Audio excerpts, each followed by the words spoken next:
यह कथा सृष्टि की उत्पत्ति से जुड़ी एक प्राचीन और गूढ़ कथा है जो वेदों, पुराणों और सनातन धर्म के शास्त्रों में वर्णित है। मनु और शत्रुपा को मानव जाति के आदि पिता और आदि माता के रूप में जाना जाता है।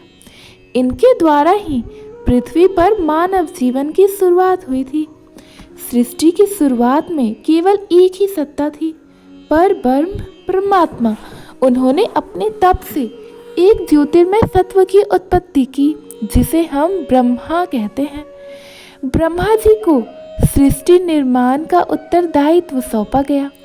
उन्होंने सबसे पहले मन की शक्ति से 4 कुमारों यानी कि सनक, सननंद, सनातन और सनत कुमार को उत्पन्न किया, लेकिन वे सब संन्यास की ओर अग्रसर हुए और संसार में रचना नहीं कर सके।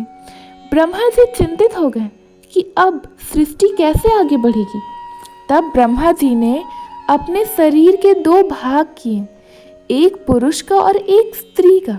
पुरुष को नाम दिया गया स्वयंभू मनु और स्त्री को नाम दिया गया शत्रुपा। स्वयंभू मनु और शत्रुपा को ब्रह्मा जी ने आदेश दिया, तुम दोनों सृष्टि के विस्तार के लिए संसार में जाओ, विवाह करो और मानव जाति का विकास करो। यह दोनों ही परम सात्विक, दिव्य और तपस्वी प्रकृति के थे। ब्रह्मा जी की आज्ञा से इनका विवाह हुआ था। जब ब्रह्मा जी ने सृष्टि आरंभ की, तब पृथ्वी यानी कि भूमि देवी जल में डूबी हुई थी। ब्रह्मा जी चिंतित हुए और तब भगवान विष्णु ने वराह अवतार लिया। उन्होंने एक विशाल वराह यानी कि सूअर का रूप धारण किया और हजारों योजन गहरे जल में उतरकर पृथ्वी को अपने दांतों पर उठाकर बाहर निकाला। यही कारण है कि पृथ्वी को भूदेवी कहा जाता है, जिसने विष्णु जी ने पुनः स्थापित किया था। जब पृथ्वी सुरक्षित हुई, तब ब्रह्मा जी ने मनु और शत्रुपा को पृथ्वी पर भेजा।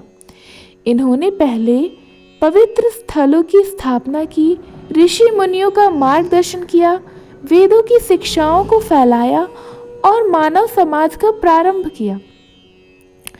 इनके 3 पुत्र हुए, उतानपाद, प्रियव्रत और देवहूति जो बेटी थी, जिनका विवाह कदर्म ऋषि से हुआ, जिनके गर्भ से कपिल मुनि प्रकट हुए थे।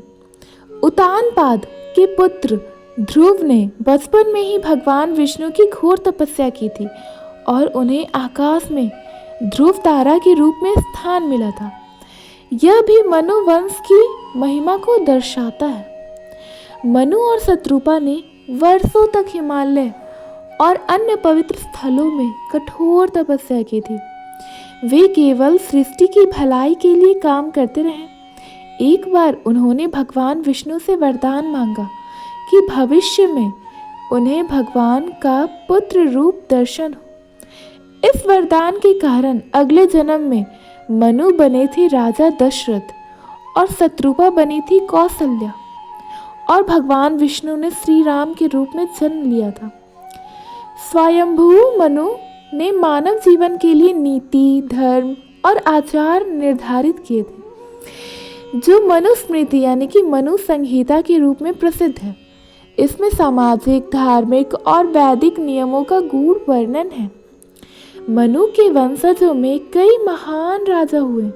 ध्रुव, प्राचीन वीर नाभि जिनके पुत्र ऋषभवेद हुए, जैन धर्म में प्रथम तीर्थंकर भरत जिनके नाम पर भारतवर्ष पड़ा था। शास्त्रों में कहा गया है कि एक मनवंतर में एक मनु शासन करता है। प्रत्येक मनवंतर की अवधि लगभग 30.67 करोड़ वर्ष होती है। अब तक 14 मनुओं का वर्णन मिलता है, जिनमें स्वयंभू मनु पहले थे और वर्तमान में वैवस्वतु मनु यानी कि सूर्य पुत्र का काल चल रहा है। मनु और शत्रुपा ने केवल सृष्टि को ही जन्म नहीं दिया, बल्कि धर्म, संस्कार और तपस्या का आदर्श भी प्रस्तुत किया। उन्होंने अपने जीवन को ईश्वर के चरणों में अर्पित किया। उन्हीं की प्रेरणा से पृथ्वी पर धर्म, सत्य और सेवा की नींव पड़ी। स्वयंभू मनु और शत्रुपा न केवल मानव जाति के प्रथम माता पिता हैं, बल्कि वो धर्म के संस्थापक भी हैं। इनके बिना पृथ्वी पर न मानव होते न समाज। उन्होंने जो आदर्श स्थापित किए हैं वे आज भी सनातन संस्कृति की रीढ़ है। धन्यवाद। अगर आपको ये कहानी अच्छी लगी तो प्लीज़ हमारे वीडियो को लाइक करें, अपने फ्रेंड्स फैमिलीज़ के पास शेयर करें। हरे कृष्ण, राधे राधे।